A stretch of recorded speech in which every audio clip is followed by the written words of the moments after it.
human race rests upon a perpetual razor's edge. One organization draws the line between utter destruction and the human race living to see another day. The SCP Foundation's unofficial motto is secure, contain, protect. These are the stories, these are the chronicles, these are the parables of the SCP Foundation. SCP-005.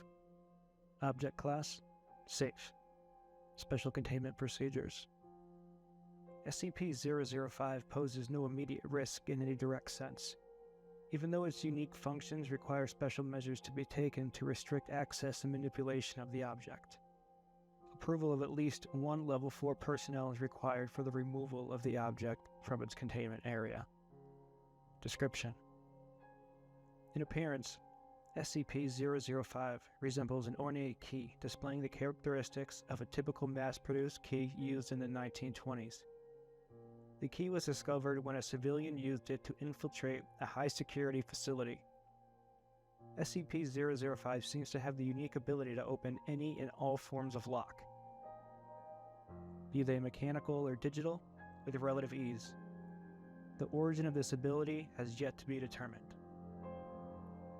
Additional notes: SCP-005 may be used as a replacement for lost security passes, but only under the supervision of at least one Level 4 personnel.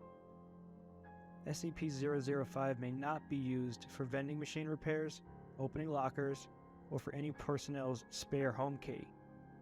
Removal of the object from the compound will result in immediate termination.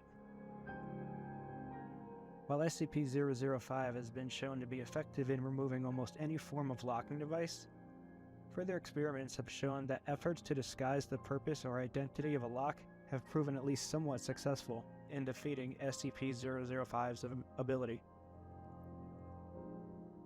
In approximately 50% of cases where a volunteer was not able to identify a lock device as such, SCP-005 was not successful in deactivating the device.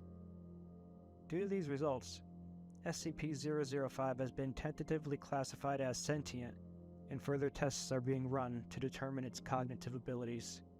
However, there are no results that show any traits that prevent it from being able to identify any particular locking device, only that the aforementioned device has been heavily concealed or disguised. And if I had a key that could unlock any lock, I can't even tell you the kind of trouble I would start to get into. And they got this thing pretty much out in the open. You just gotta ask permission to use it, and that's some shit.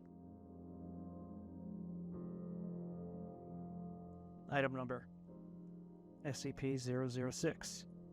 Object Class: Safe. Special Containment Procedures. Whereas the nature of SCP-006 does not warrant any extensive containment, a certain level of secrecy is necessary regarding the object's existence and properties, for obvious reasons. Following procedures are required not only for personal safety, but to deny or hide knowledge of SCP-006's effects from the personnel who interact with it. 1. All personnel interacting with SCP-006 in any physical way are required to wear modified Class 6 B and C suits. Before personnel are allowed to perform procedures, they must be briefed with material SCP-006-B or 006-C. SCP-006-A briefing is the correct one and is restricted to only those with O5 clearance. To ensure personnel are wearing suits properly, they are to be submerged into a pool of water. Any air bubbles spotted signify a leak in the suit. Number 2. Procedures with SCP-006 are to be carried out under extreme surveillance. In case of contact with SCP-006, the commander in charge will pronounce Procedure 006-XI-12, which the personnel have been briefed to believe to be in high toxicity as present and they must evacuate. 3.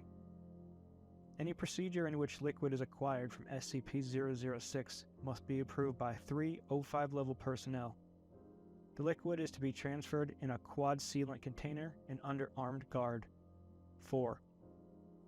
If at any time personnel come in contact with SCP-006 or liquid from SCP-006, they are to be confined and terminated after sufficient studies are done. Due to the nature of SCP-006, the most effective termination method is incineration. Description: SCP-006 is a very small spring located 60 kilometers west of Astrakhan. Foundation Command was aware of its existence since the 19th century, but were unable to secure it until 1991 due to political reasons. On the spot of the spring, the chemical factory has been constructed as a disguise, with the majority of laborers under Foundation and/or Russian control. The liquid emitted from the spring has been chemically identified as simple mineral water in 1902, but has the unusual property of health. Ingesting the liquid produces the following properties in human beings: the ability to regenerate DNA damaged by sufficient duplication, heightened excitement of cellular duplication, vastly improved abilities in the repair of damaged tissue, and a frightening increase in the effectiveness of the human immune system. Upon testing the liquid on animal subjects, hostile bacteria and viral agents were destroyed immediately. Many reptiles and birds were unaffected, while higher primates experienced the same benefits as humans.